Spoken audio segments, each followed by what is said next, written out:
السلام علیکم۔ SM Islamic Urdu میں آپ کو خوش آمدید۔ حضرت ابو ہریرہ رضی اللہ تعالیٰ عنہ کہتے ہیں، میری ماں مشرکہ تھی۔ میں نے بارہا کوشش کی کہ وہ اسلام لے آئے مگر ناکام رہا۔ ایک بار میں دعوت اسلام دے رہا تھا کہ اس نے رسول اللہ صلی اللہ علیہ وآلہ وسلم کی نسبت ایک خفیف سا لفظ کہا جو مجھے بہت ناگوار گزرا۔ میں روتا روتا دربار رسالت صلی اللہ علیہ وآلہ وسلم میں پہنچا اور سارا قصہ کہہ سنایا۔ میں نے عرض کی، یا رسول اللہ صلی اللہ علیہ وآلہ وسلم، دعا فرمائیں کہ میری ماں کو بھی اسلام نصیب ہو۔ آپ صلی اللہ علیہ وآلہ وسلم نے فرمایا، اللہم اہدامی ابی ہریرہ۔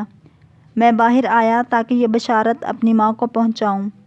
جب میں دروازے پر پہنچا تو اسے بند پایا اور اندر سے پانی کے غلغل کی آواز آ رہی تھی۔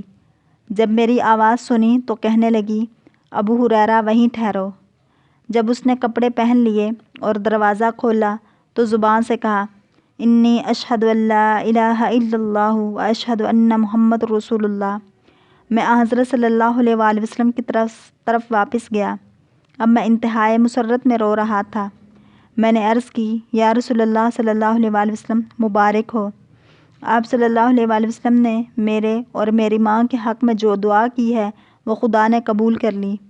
پھر عرض کی، یا رسول اللہ صلی اللہ علیہ وآلہ وسلم، اب یہ دعا فرمائیں کہ مجھے اور میری والدہ کو اللہ تعالیٰ بندگان خدا کے دلوں میں اچھا بنا دے اور انہیں بھی ہمارے دل میں اچھا بنا دے۔